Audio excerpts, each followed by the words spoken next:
যাবে না। নানান স্থানে দেখবেন, আপনি গ্রামে আছেন, হয়তো আপনার সামনে প্রশ্ন এবং কোশ্চেন হচ্ছে না, আপনি দুধাপ আগান, দেখবেন আপনার সামনে শাট করে এসে একটা প্রশ্ন দাঁড়িয়ে যাবে, এই তোমরা চুমলা কোন জায়গাতে আছে দেখাও। প্রথম নম্বর দলিল হচ্ছে এই যে কোন জিনিস চুমা জায়েজ।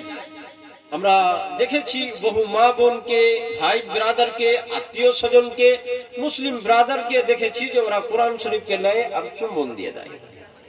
আপনার সামনে কেউ প্রশ্ন করতে পারে যে আপনি কোরআন শরীফকে কিংবা কোরআন মজিদকে চুম্বন দিলেন, কোন জায়গাতে লেখা আছে দেখান, কি দলিল দিবেন? হযরত রাসূল কায়নাত সাল্লাল্লাহু আলাইহি সাল্লাম যে ইসলাম আমাদের এনে দিলেন, ওই ইসলামের এক নম্বরের আইন এবং ল হচ্ছে এই, যেটাকে কনস্টিটিউশন অফ ইসলামের মধ্যে লিপিবদ্ধ করা হয়েছে, দাখিল এবং দীক্ষিত করা হয়েছে, সেটা হচ্ছে এই যে আল আসলু ফিল আশিয়াই আল ইবাহা।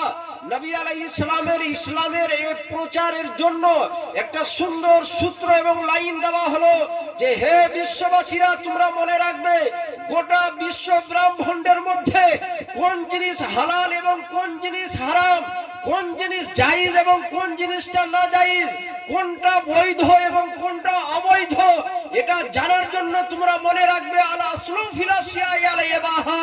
গোটা বিশ্ব ব্রহ্মাণ্ডকে তোমাদের জন্য হালাল করা হলো, জায়েজ করা হলো, আর যেটা নাজায়েজ করা হলো ওটাকে আল্লাহর কোরআনে তথা হাদিস, আল্লাহর কোরআনে নচেত কোরআনের পরে হাদিসে উল্লেখ করে দেওয়া হলো যে এটা চলবে না। বুঝতে পারলেন কিছু? যদি না বুঝা গেছে আবারও শুনুন এটাকে, যে যেটা চলবে না ওটা আল্লাহর কোরআনে লেখা থাকবে, নচেত হাদিসে লেখা থাকবে, নত গোটা বিশ্ব ব্রহ্মাণ্ডের আলিম ওলামা এক জায়গায় একত্রিত হয়ে একটা ফতোয়া দিবেন যে এটা চলবে না, নচেত কিয়াস করা হবে যে এটা চলবে না। কোনটা লেখা থাকবে? যেটা চলবে না ওটা লেখা থাকবে। আচ্ছা, যদি এটাও না বুঝতে পারেন, একটা উদাহরণ দিচ্ছি, এটা দিয়ে আমরা যাব কোথায়? রঘুনাথগঞ্জ টাউনে।